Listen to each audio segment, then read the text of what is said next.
선진국에서는 주택이 계급화되어 있고 자본화되어 있어요. 자기의 신분의 상징으로 이 세 가지가 똘똘한 한 채를 지금 부추기고 있고 국민소득이 높아질수록 이러한 양극화 현상은 더 심화된다 하는 것, 이걸 트렌드라고 그러거든요. 우리가 이거는 일시적인 게 아니구나, 정책이 이걸 바꿀 수는 없다, 그런 측면에서 미래를 예측하면 분명하게 미래의 변화를 알 수 있고 대응할 수 있을 것으로 보입니다.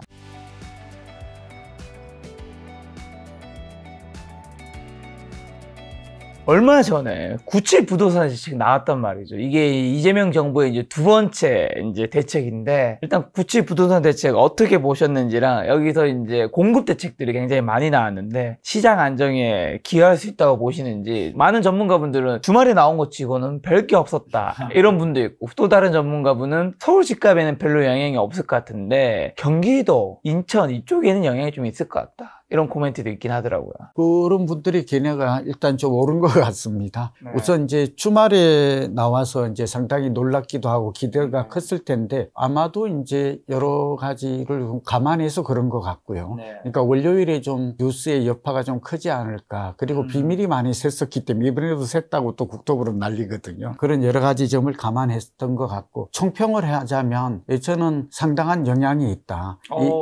이 하나만 보면 우리 아시다시피 그 대책이 나왔을 때 두 가지는 우리가 염두에 두어야 돼요. 종합 대책인가 단편 대책인가, 여기에 따라서 효과가 아주 다르거든요. 고 노무현 대통령 때부터 사실 나이가 좀 있잖아요. 그렇기 때문에 정책에 직접적으로 한 20년 이상, 지금도 이제 뭐 관여한다면 위원을 맡고 있으니까 그렇게 볼 수 있고요. 우리가 늘 볼 때 두 가지, 하나는 종합 대책입니까? 아니면 어느 곳의 단편 대책입니까? 이걸 생각해야 되는데, 사실은 이번에는 공급 확대 방안이지만 6.27 대책까지 연결이 중요하죠. 본다면 대출 규제의 공급 확대가 나왔다. 이제 세금만 빠진 거예요. 근데 세금은 다시 이어질 수도 있겠습니다만 세제 개편안에서 이미 나왔어요. 그러니까 말하자면 뭐 공시가격 현실화율이라든지 이런 것들이 이미 나와 있고, 또 내년 5월 9일 다주택자 양도세 중과가 유예되는 이런 것들이 더 유예하지 않는다고 나왔기 때문에 세금 확대 정책도 같이 나왔다고 봐야 돼. 중과 정책도 이제 다시 복원되는 거지만, 그런 의미에서 이번에 공급 확대 정책은 규제 위주로 짜여졌다면 저도 좀 실망했을 것 같습니다. 근데 이번에 공급 확대를 기다렸잖아요. 그러니까 시장의 기대에 부응했다. 이런 점에서는 상당한 효과가 있고 종합 대책의 효과가 있다. 다만 총평을 한다면 공급 확대 정책이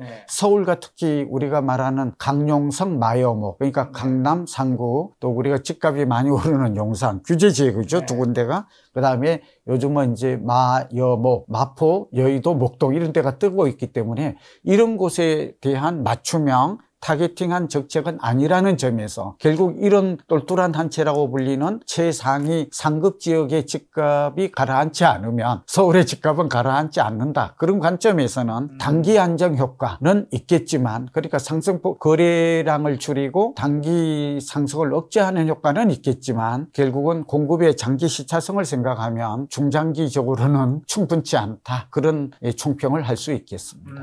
이번에 공공주도 공급 방식, LH가 직접 시행하는 것들이 주로 많이 있던데, 이게 민간 시장 위축시킬 수 있다는 우려도 있는데, 그리고 어떤 분들은 LH가 직접 하는 게 민감모드 속도가 빠르기 쉽지 않을 테다, 이런 얘기도 있고요. 저도 사실 지금 현재 LH 그 부동산 자문위원을 하고 있어요. 정부 관계약까지가 많이 하고 있다고 그러니까 다른 전문가보다는 LH의 사정이랄까, 또 역할, 기능 이런 긍정적 측면을 좀 비교적 좀 깊게 알 수 있다, 이렇게 볼 수 있겠죠. 질문하신 내용은 공공주도 방식을 하다 보니까 민간 시장이 위축될 수 있지 않겠나. 그럴 수도 있지만 그렇게 심각한 정도는 아닐 걸로 봅니다. 그 이유가 있는데요. LH 같은 경우에는 분양과 그 임대를 볼 수 있잖아요. 그러니까 분양에서의 비중은 8대2로 민간이 높아요. 그러나 반대로 LH가 80%는 공공 분양을 한단 말이죠. 우리가 민간 임대주택 이런 걸 제외하고는. 그렇게 본다면 LH가 직접적 분양을 한다는 것은 두 가지 의미가 있다. 하나는 민간에게 택지만 분양했을 때 이게 이제 시장 상황에 따라서 민간은 이윤을 추구하기 때문에 바로 아파트를 지어서 분양할지 안 할지 이걸 알 수가 없어요. 근데 LH가 직접 한다는 것은 그거는 시기라든지 분양 물량을 좀 더 주도적으로 정할 수가 있거든요. 그런 측면이 좀 하나가 있고, 두 번째, 이번에는 민간 영역을 침범하는 게 아니라 아니라 도급제를 한다는 겁니다. 예, 그렇게 되면 결국은 민간과 합동으로 해서 또 그렇게 김용덕 장관도 발표를 했잖아요. 이 도급제가 되게 되면 민간의 자본이나 기술이나 브랜드를 그대로 활용한다는 점에서 또 민간 같은 경우에도 요즘 같은 경우는 일감이 없단 말이죠. 예, 그런 측면에서 제가 볼 때는 민간의 이유는 좀 줄어들 수가 있지만 민간이 참여할 수 있는 기회는 공급 물량이 135만 가구나 되기 때문에 그렇게 위축되는 그런 현상은 오히려 또 다른 문제는 있을 것 같습니다. 과연 LH가 이걸 제대로 할 수 있을지. 예, 지금 부채가 160조나 되고 또 LH는 현재 인력이나 조직이 공급을 하기에 최적화되지를 않았어요. 왜냐하면 택지 분양에만 오랫동안 해왔단 말이죠. 근데 사실은 저도 현대건설이나 GS건설 고문을 오래 해봐서 아는데 이것도 굉장한 노하우가 필요한 거거든요. 인력도. 근데 그런 게 없는데 어떻게 협업이 될 것인가. 다만 또 고품질을 유지할 수 있을 것인가. 그런 것들은 과제로 남는다고 볼 수 있습니다. 저 상기 또 신도시 그럼 공급계획 기존 1기, 2기 신도시 집값에 좀 어떤 영향을 미칠까요? 네, 상기 신도시는 뭐 저 얘기를 해서 그런데 제가 사실 LH 자문을 이게 변창흠 전 장관이 할 때 상기 신도시를 주창했던 사람 중에 한 사람이 접니다. 예, 제가 LH 자문위원 하면서 그때 변창흠 장관이었죠. 사장이 사장을 하고 있었는데 이제 시간이 지났기 때문에 이 얘기 할 수 있을 것 같아요. 네. 제가 만나서 이 상기 신도시가 시급하다. 왜냐하면 문재인 정부 말년이었는데 이때 공급은 안 하고 계속 규제, 대출 규제, 세금 중과만 하니까 그리고 전세 가격이 급등을 해요. 이건 공급 부족이 분명한 거거든요. 그런데 자꾸 집값이 안정돼 있다 그러고 이러니까 제가 이거는 아닌 것 같다. 근데 말기 2년을 놓고 나왔는데 이게 윤석열 정부를 거치면서 더 엉망이 되어버려서 아무것도 안 했어요. 그러니까 문재인 정부는 발표만 하고 시행을 해야 될 게 토지 보상을 한다든지 진행이 돼야 되는데 이게 윤석열 정부는 아시다시피 아무것도 안 했어요. 그러다 보니까 이제 지금까지 가버린 거예요. 지금쯤 정부의 계획대로라면 사실 내년쯤 2026년도에는 입주가 일어나야 돼요. 근데 입주는 그냥 이렇게 돼 있고요. 이걸 이제 빠르게 하겠다. 이제 속도전을 펴겠다 하는 거는 늦었지만 만시지탄이지만 다행이다. 이런 생각을 좀 갖고 있고요. 두 번째는 이재명 정부는 해낼 것 같습니다. 저는 기대를 그렇게 하고 있고 이게 1, 2기에 영향을 미치는 것은 서로 좀 다릅니다. 왜냐하면 1기 신도시는 노후특화 도시라고 해서 분당 이상 팽촌이죠. 이런 지금 그대로 진행이 돼요. 이거는 윤석열 정부 때도 빠르게 하겠다고 해서 법률이 통과되었고 악영향이 없어요. 오히려 긍정적 영향을 미쳐요. 상기 신도시뿐만 아니라 재건축 재개발 재정비 사업을 활성화하겠다고 그랬잖아요. 그러니까 1기 신도시는 상당히 수혜를 받아요. 다만 이제 이주 대책이라든지 통합 개발을 어떻게 할 것인지 용적률 충고 공사비를 어떻게 낮출 것인지 이거는 또 과제로 남고요. 2기 신도시에는 좋은 영향은 아닐 수 있어요. 왜냐하면 입지가 좋은 곳에 상기 신도시가 나오면 이 대표적인 게 미래 신도시 같은 것이에요. 그럼 이런 지역들은 다소 수요에 지금 미래 신도시가 사실은 문제죠. 그래서 약간의 악영향을 받을 수 있으나 만성적인 공급 부족 현상이 적어도 3, 4년은 이어질 것으로 이렇게 예측이 되기 때문에 상기 신도시가 나온다고 해서 2기 신도시의 수요가 줄어든다든지 뭐 그러지는 않을 것으로 예상을 합니다. 그리고 공급 목표를 인허가에서 착공 기준으로 바꿨던데 이게 시장에 어떤 좀 의미를 줄까요? 굉장히 의미가 있죠. 이건 굉장히 영리한 정책으로 보입니다. 왜냐하면 우리가 공급이라고 말할 때 우리나라 공급은 좀 종류가 4가지가 있죠. 네, 그게 첫 번째는 인허가, 두 번째는 착공, 세 번째는 분양, 네 번째가 입주인데 크게 4가지가 있어서 공급 물량 나오면 이게 무슨 물량이냐 이거부터 따지는데 우리가 인허가에서 입주, 준공 물량까지가 중요하잖아요. 한 5, 6년 이렇게 걸립니다. 제가 볼 때 서울 기준으로는 그게 착공에서는 한 4, 5년 걸립니다. 또 빠른 곳은 3, 4년이 될 수도 있겠고 분양했을 때 우리가 2년 반 정도 걸리거든요. 늦어도 3년. 그리고 이제 입주가 일어나는데 또 하나는 인허가에서 착공까지 보니까 한 90%가 돼요. 그러나 착공에서 준공까지는 98%가 된다는 통계가 있어요. 그러니까 거의 착공을 했다 이 얘기는 거의 이제 입주가 이루어질 거다. 이런 우리가 예상치가 높죠. 그리고 또 하나는 이제 정부가 이번 발표에서 97 대책에서 인허가 기간을 대폭 줄이겠다고 그랬잖아요. 짧게는 1.5년에서 어떤 것들은 재정비 같은 경우는 서울시의 신통 계획도 있지만 한 3, 4년 줄이겠다 이랬기 때문에 그런 측면에서 보면 착공 물량으로 관리를 하겠다는 것은 앞으로 좀 확실하게 착실하게 공급하겠다는 그 정책적 의지의 표현으로 보입니다. 그러면 이번 이런 공급 대책으로 집값이 조금 뭔가 모든 곳이 오르는 건 아니지만 뭔가 서울에서도 핵심지가 여전히 신고가 치고 있고 한 건데 이런 분위기가 조금 잠재워진다고 보시는 건가요? 근데 이게 이제 문제입니다. 네. 우리가 집값이 상승하는 진원지가 있죠? 근데 우리 이게 이제 양극화인데요. 부동산 경제학에서는 이론이 잘 돼 있습니다. 잠깐 소개를 하면 부동산도 보면 우리는 뭐 상급지, 중급지, 하급지 그렇게 하는데 이건 교과서적 설명은 아니고요. 그러니까 계층 구조와 지역이 중요하잖아요. 부동산은 토지와 건물로 구성되어 있으며 지역성, 위치성, 입지성을 가진 특별한 재화다. 이렇게 독특한 재화로 정의가 되고 있거든요. 이렇게 된다면 근데 지역 같은 데도 우리가 인구나 소득이나 여러 가지 우리가 말하는 인프라 이런 거에 따라서 사람들이 가장 최선호하는 지역 그게 이제 최상위 지역이고요. 차상위가 있고 이걸 5개 정도로 구분을 보통 합니다. 부동산 경제학. 저는 이제 도시공학 박사잖아요. 도시공학이 그렇게 하는데 이게 지금 어떤 영향을 미칠 것인가 하는 것인데 사람들은 최근에 쏠림 현상, 상급지를 선호하는 현상은 우리나라만 일어나는 게 아니고 뉴욕과 도쿄, 유럽을 보면 이게 아주 뚜렷하게 10년 전부터 나타났어요.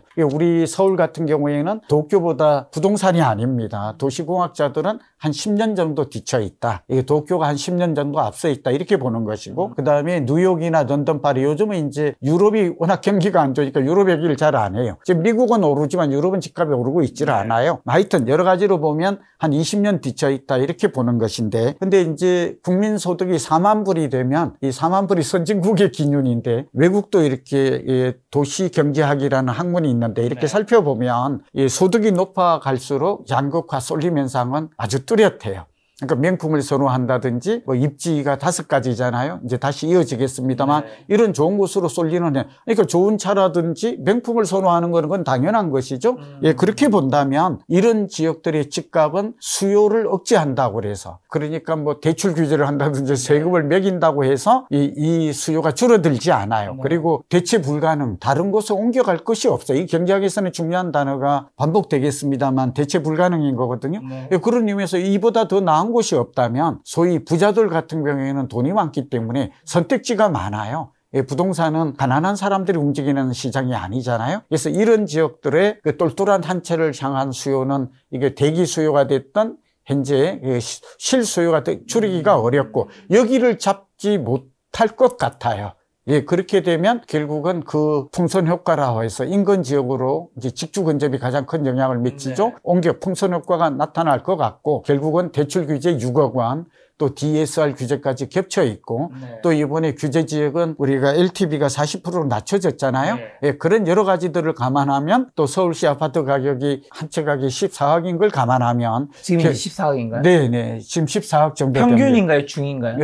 뭐 평균 가격인데 거의 중위 가격 차이가 없습니다. 강남 같은 경우는 이제 우리가 나왔는데 이 평당 가격이 강남 서초 같은 경우는 평당 9천만 원 됩니다. 그러니까 34평이면 거의 34억, 30억이 넘고요. 새 아파트는 이제 1억이 훨씬 넘어가고 있고 우리가 잘 아는 원베일리 같은 경우에는 34평이 74억, 분양 가격이 20억이었거든요. 근데 이게 지금 50억이 올랐다. 이제 이런 양극화는 앞으로 조금 완화되었으면 좋겠지만 결국 소득의 양극화, 공급의 양극화, 공급이 없으니까 결국 신축이라든지 강남, 지역성이 중요하죠. 입지죠. 입지가 중요하고 신축이 중요하고 결국은 이 아파트 선호 행사 이런 걸 감안하면 양극화 현상은 막기 어렵다는 점에서 이게 앞으로 큰 정책적 과제가 될 것 같아요. 다만 옆 지역으로 인근 지역 네이버후드 이펙트나 가격이 제가 볼 때는 8억에서 10억 사이의 아파트 가격으로 앞으로 쏠리면 이미 그런 현상이 나타나고 있습니다. 다시 이어지겠지만 그런 현상이 가격이 재편되는 또 풍선 효과, 확산 효과 이런 현상은 나타날 걸로 예상이 됩니다. 똘똘한 한 채 같은 선호 현상 앞으로 계속된다는 거네요. 그렇죠. 우리가 이제 똘똘한 한 채란 개념을 뭐 다른 전문가도 여기 많이 나오시니까 그런데 저를 통해서 듣고 싶은 분들도 꽤 있죠. 저는 이제 대학 교수를 하고 도시공학과 부동산 경제학의 융합학문을 써서 이제 저 박사 논문이 그런데요. 여러분, 똘똘한 한 채는 우리의 실무 단어잖아요. 예, 그래서 외국에 내는 말을 쓰지 않고요. 세 가지가 중요합니다. 하나는 집을 선택할 때 시기가 중요하고 지역 선택이 중요한데 미국의 교과서에 있어요. 남가주 대학의 석박사 과정이 나오는 교재를 제가 그걸 번역해서 이제 살집팔집에 그때 우리 김덕 TV에도 나왔는데 그게 단어를 알아두면 좋아요. 슈퍼스타 시티예요. 미국은 스타란 말을 엄청 좋아해요. 스포츠 스타, 연예인, 가수 이렇게 중요한데 이 개념에 따르면 스타가 사는 지역을 슈퍼스타 시티라는 이름을 붙여요. 교과서에도 그런 말을 써요. 그러니까 우리도 슈퍼스타 시티가 어딘가, 그게 똘똘한 한 채 지역이, 그게 이제 강용성이 된 거죠. 이제 마여, 목, 이렇게 이제 뒤따라가게 된다. 6군데가 이제 중심 핵심 지역이 된다 하는 것이고, 또 하나 여러분, 똘똘한 한 채 개념이 굉장히 좀 애매하잖아요. 다시 정리하면 슈퍼스타 시티는 누가 사느냐 봤더니 이 부자와 재벌이 살고 있고 연예인이 살아요. 그리고 여기에 정치인들이, 일본 같은 데나 미국은 정치인들이 부자예요. 우리하고 좀 달라요. 뭐 어쨌든 이 사람들이 3대 계급이 밀집돼 있다면 이 지역을 슈퍼스타 시티라 한다. 이렇게 개념이 정리돼 있고, 재미나는 게 로케이션이라고 그래서 코어 로케이션이라는 개념이 돼요. 코어 로케이션, 교육이나 교통, 문화의 교육이 들어있고 편의시설, 녹지, 여기에 병원까지. 미국과 도쿄, 그러니까 뉴욕과 도쿄의 특징을 보면 런던, 파리도 그런데 여기다가 이제 미술관이나 박물관이 들어가요. 이게 굉장히 중요합니다. 이게 있냐 없냐. 방송국까지 들어가더라고요. 뭐 이런 것들이 코어 로케이션을 핵심 입지 요건 5가지인데 이런 것들이 있느냐, 이걸 갖춘 곳이, 그리고 부자들이 명품 효과, 베블렌 효과가 대체 불가능한 이런 지역들이 슈퍼스타 시티다. 그런 의미에서 제가 이걸 자세히 설명드리는 거는 똘똘한 한 채니 이런 쪽의 상황 계속될 것 같고, 소득이 4만 불 넘어서면 일반적으로는 안 쓰는 단어인데 제가 처음 설명을 드려요. Fly to the quality라고 그래요. 이게 무슨 얘기냐, 미국 교과서에 계속 등장하는 단어가 우리의 똘똘한 한 채를 촉발시킨 요인이 바로 이 부분인데, Fly, 날다, A라는 지역에서 B로 날다, 퀄리티를 찾아서, 이 퀄리티가 주거의 질적 수준이고 코어 로케이션이고 결국은 이 지역에 누가 사느냐, 어떤 계급. 그래서 주택이 지금 좀 아쉽죠. 저도 이 말하면, 근데 선진국에서는 다 이렇게 주택이 계급화되어 있고 이 단어를 그대로 써요. 그리고 자본화되어 있어요. 그 다음에 자기의 신분의 상징으로 이 세 가지가 똘똘한 한 채를 지금 부추기고 있고, 국민소득이 높아질수록 똘똘한 한 채, 이러한 양극화 현상은 더 심화된다 하는 것, 이걸 트렌드라고 그러거든요. 트렌드의 개념은 10년의 변화, 문화의 변화, 아파트는 문화예요. 아파트, 이건 30년의 변화를 의미한다라는 점에서 상당히 주목하고, 우리가 이거는 일시적인 게 아니구나, 정책이 이걸 바꿀 수는 없다, 그런 측면에서 미래를 예측하면 분명하게 미래의 변화를 알 수 있고 대응할 수 있을 것으로 보입니다. 대한민국의 뭐 부동산이나 아파트가 그런 식으로 흘러가는 걸 이제 바라시는 분은 별로 없겠지만 그런 현실을 부정할 수 있는 사람도 거의 없을 거라고 생각합니다. 트렌드라는 말은 선진국의 변화가, 특히 이제 강남에 있는 분들은 지금 싱가포르를 보면 알 수 있습니다. 그러니까 뉴욕과 도쿄도 도심이 23개 구가 있잖아요. 우리가 25개 구인데 도쿄는 우리보다 2배 넓긴 해요. 그런데 밀도는 우리가 더 높은데 우리가 앞으로 어떻게 바뀔지 거기를 아는 게 도움이 됩니다. 제가 강의하면서 많이 강조하는 게, 뭐 24일에도 TV조선에서 이제 크게 금융 부동산 프로는 크게 하거든요. 은행이나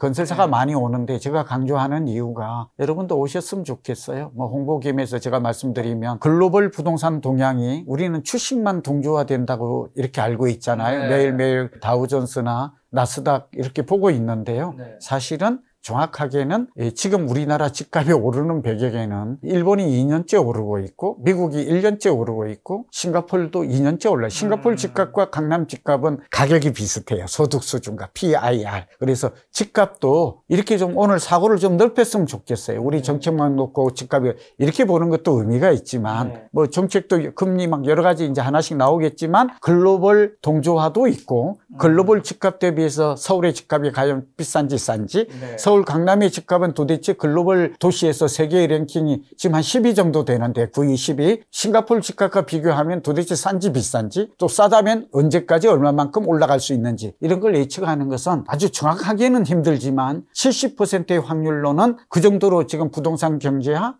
도시 경제학은 발전되어 있다는 말씀을 드립니다. 자, 그럼 똘똘한 채를 포함해서 이제 수도권을 기준으로 했을 때 6.27 대책이 이제 한지 벌써 2달 뭐 반 정도 지났고요. 그 다음에 이제 9.7 대책도 났는데 현재 수도권 부동산 집값 상황 좀 어떻고 요즘 사람들의 심리는 좀 어떨까요? 네, 그렇죠. 9.7 대책이 나온 지는 이제 얼마 안 됐고, 네. 이제 6.27 대책 이후에 나온 게 한 3가지 변화가 있었어요. 네. 아무래도 이제 6억 원 초과 대출이 안 되는 초광역 네. 대출이죠. 예, 그러다 보니까 이제 대출을 받아서 이제 서울의 아파트 가격은 한 14억 정도 되고, 이게 수도권 같은 데가 6억에서 7억 정도 돼요. 매매 가격. 그리고 서울의 전세 가격이 7억 5천이 좀 넘거든요. 네. 그러니까 55, 전세가율이 55, 60 이렇게 되는데, 이런 걸 감안하니까 3가지가 나타난 건데, 핵심지인 강용성 이런 비싼 아파트는 이제 대출이 안 되잖아요. 네. 14억 원을 하려고 그래도 대출 6억 원을 풀로 받아도 자기 돈이 8억 있어야 되는데, 네. 특히 연끌하는 입장에서 8억 원이 없잖아요. 그러니까 이제 옆으로 옮겨간 거예요. 옮겨간 결과 2가지 부류가 있어요. 그래도 돈이 좀 있는 사람들은 이제 풍선 효과라고 그래서, 예를 들면 강남과 서초에 인접한 지역이 어디죠? 그게 이제 광진구, 동작구.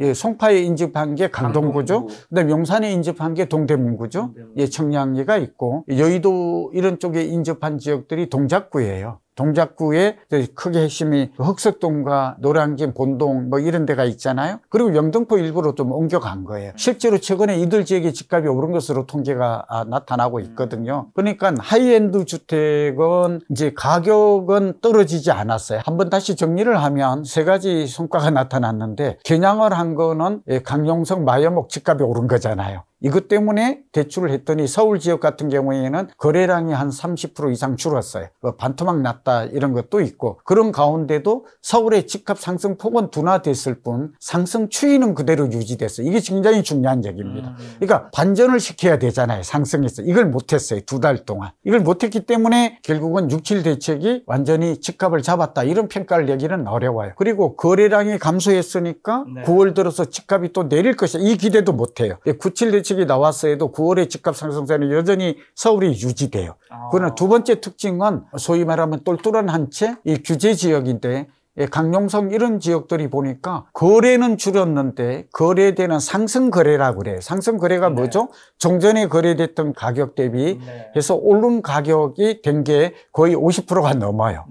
거래가 줄었는데 거래된 걸 가격을 보았더니 어떻다고요? 종전의 거래보다 높게 거래가 돼요. 맞습니다. 그래서 질문 드리려고 한 게 6.27 대책으로 주택임대가 6억 원 제한, 소유권 이전 전 전세 대출 금지 등 강도 높인 규제 시행으로 서울 아파트 거래량은 36%가 준 게 아니라 36% 수준으로 줄었는데 신고가 비중은 3년 만에 최고라고 하더라고요. 그렇죠. 딱하니 말씀하신 대로 그런 면에서 규제가 되면 거래가 감소하는 건 너무 당연해요. 거래는 살 수가 없으니까. 거래는 가격이 사실은 3개월에서 6개월 선행 지표라는 것도 같이 좀 알아두세요. 그러니까 규제가 시장을 왜곡시킨 거예요. 그러니까 규제로 인해서 거래 감소는 가격 하락으로 이어지지 않아요. 얼치기 전문가가 자꾸 어떤 사람들은 지금 가격이 폭락한다라는 근거로 거래가 감소하는데요. 사는 사람이 없는데 왜 집값이 올라요? 급해질 것이다. 이게 좀 이따가 내릴 거다 이렇게 보는데 그 생각은 합리적 분석이 아니에요. 그러니까 규제가 들어오지 않는 정상 시장에서 거래 감소는 가격 하락으로 이어지는 게 맞아요. 3개월에서 6개월. 이거는 노무현 정부 때나 문재인 정부 때 우리가 조금만 연구하면 다 알고 있어요. 근데 지금의 거래 감소는 매수가 줄어든 면도 있지만 매도도 줄었어요. 이게 중요해요. 매도와 매수세를 같이 봐야 되는데, 매도하는 사람도 집값이 내릴 거라는 기대감, 마지막으로 수요 공급, 그렇게 되면 왜 안 팔겠어요? 그러나 지금 공급이 부족하고 금리가 내리고 물가가 오르고 글로벌 집값이 오르고 있는 모든 요인들을 방향을 가리키는 걸 보면 정책 외에는 내릴 수 있는 요인이 없어요. 그래서 이걸 다 알고 있거든요. 이게 정부의 비대칭성이라고 그러잖아요. 이거는 정부가 내리고 싶다고 해서 내리는 게 아니구나. 그런 측면에서 보면 6.27 대책에서 강남 위주의 상승은 가격은 그대로 이어졌다. 다만 거래가 감소했다. 3번째는 풍선 효과로 옆 동네로 이동했다. 이것도 인근 지역 이동이라고 해서 직주 근접과 인근 지역 이동은 꼭 기억해 주시기 바랍니다. 여기를 규제하면 멀리 안 가요. 바로 이웃 동네로. 이건 네이버훗 이펙트라고 그러고, 직주 근접이라는 얘기는 너무 잘 알죠. 그 현상이 나타나서 주변이 좀 올랐어요. 근데 이게 금강구나 노도강으로 왜 확산되지 않는가. 자꾸 이제 이게 시작. 근데 이거는 과거에 학습 효과가 있어요. 우리가 집값이 올랐던 2020년, 2021년에 뒤늦게 노도광이나 금강구 다음에 노도광이 가죠. 이걸 따라갔던 사람들이 내릴 때 보니까 강남하고 같이 줄을 흘러내리더라. 12억 주고 2021년에 노원 아파트 34평, 저 제자도 있는데 이걸 샀다가 7억으로 떨어진 걸 경험한 거예요. 네네. 아, 이거는 수요가 뒷받쳐주지. 선호도가 높지 않은 곳은 하락의 위험도 동소해. 그러니까 우리는 많이 오르면 많이 내려요. 근데 문제는 수요가 적은 곳들은 다른 곳이 오를 때 오르지도 않았는데 또 내릴 때 같이 내리는. 이게 이제 주식도 이런 일이 있잖아요. 예, 그래서 이런 현상이 나타났고 또 하나 마지막 세 번째 특징은 지방은 여전히 여기에 영향이 없더라. 예, 지방 같은 경우는 부산, 울산을 중심으로 이제 이어지겠지만 조금 살아나는 분위기는 있지만 세종시는 살아났어요. 세종시가 살아나니까 대전이 살아났죠. 예, 이제 미분양도 줄고 그 세종시가 살아난 이유는 이제 정치적인 요인이 있어요. 경제적 요인이 아니라. 그래서 정리하면 지방 같은 경우는 약간의 영향은 긍정적 영향은 주었다. 그러나 정책이 뭐 세컨드 하우스를 늘리겠다고 해서 뭐 인구 소멸도 관심 지역 이렇게 나왔지만 수도권과 지방, 서울 중에서도 수도권 정도까지는 옹기가 확산됐지만 아직 지방으로까지는 확산되지 않았는데 지방은 개인적으로는 내년 봄쯤 이제 부산, 대구, 광주, 대전 대도시 중심으로 세종과 대전은 미분양도 줄고 가격도 전세도 오르고 집값도 오르니까 그런 확산 효과가 나타나지 않을까. 저는 그렇게 긍정적으로 예측을 하고 있습니다. 그 지역들 빼고는 우리가 수도권의 강력한 규제로 인해 투자 자금이 비수도권 지역으로 좀 풍선효과처럼 유입될 수 있다 생각했는데 현재까지는 그런 현상이 없었고 다만 지방 부동산이 덩달아 이제 위축이 된 건 아니었던 거네요. 예, 조금 살아나는데 사실은 정부가 이제 추가 대책에서 이거 좀 꼭 해줬으면 좋겠어요. 네. 그게 이제 정부도 꾸준히 저도 이제 차관님하고는 아는 관계고 이제 가천대 교수님을 했잖아요. 이분이 이제 특징이 뭐냐면 공급 확대고 특히 공공이 그래서 LH 공공 분야가 중심이 돼서 하자. 근데 이분이 아이디어 같아. 이건 저의 추측인데 이런 건 나올 수 있었죠. 그리고 공공 임대가 많이 그 활성화될 것 같아요. 근데 이왕 나온 김에 지방의 수요가 살아나야 지방에 있는 사람들이 서울에 투자하는 게 20%가 넘거든요. 외지인 투자라고 그래. 그래서 사실은 오세훈 시장이 2월시 토지거래 허가 이게 25%까지 쫙 올라가요. 15%까지 빠졌던 게 이게 참 잘못한 거죠. 여기다가 외국인까지 그냥 중국이 안 좋으니까 중국인들은 한국 부동산을 좋게 보거든요. 왜냐하면 캐나다라든지 자기들이 샀던 캐나다, 일본도 마찬가지고 호주 이런 데 다 규제가 강화되니까 유럽에 주로 샀다가 유럽은 안 좋고 그러니까 한국이 제일 만만하다 이래가지고 하여튼 이렇게 됐던 것이라서 간단하게 지방을 살려야 됩니다. 그 두 가지입니다. 하나는 취득세와 말하자면 취득세를 완전히 50%에서 감면해 주거나 양도소득세 과거에 김대중 대통령 때나 박근혜 때 했던 적이 있어요. 양도소득세를 5년 이내에 팔면 전에 감면해 줬거든요. 이런 혜택을 준다면 근데 이제 이번에 나온 대책이라고는 LH가 지방의 미분양을 8,000가구 정도 매입한, 이 원발의 오줌 누기예요. 지금 이제 6만 7천 가구나 되는데 8,000가구 매입한다고 해서 오겠습니까? 저는 고향이 경남, 제가 이제 하동이거든요. 제가 진주고등학교를 나와서 실제 사례를 말씀드리면 저희 친구들은 지방에 가고 싶어 해요. 이 진주도 살기가 좋거든요. 창원이나. 근데 왜 안 갈까요? 그러니까 세제 혜택을 좀 주면 지금 갈 수 있고 또 하나 지방이 살아나면 지금 양극화 굉장히 걱정하잖아요. 초양극화 이런 현상은 좀 완화될 수 있다. 그리고 이제 지방 같은 데는 임대주택 주임사라고 그러죠.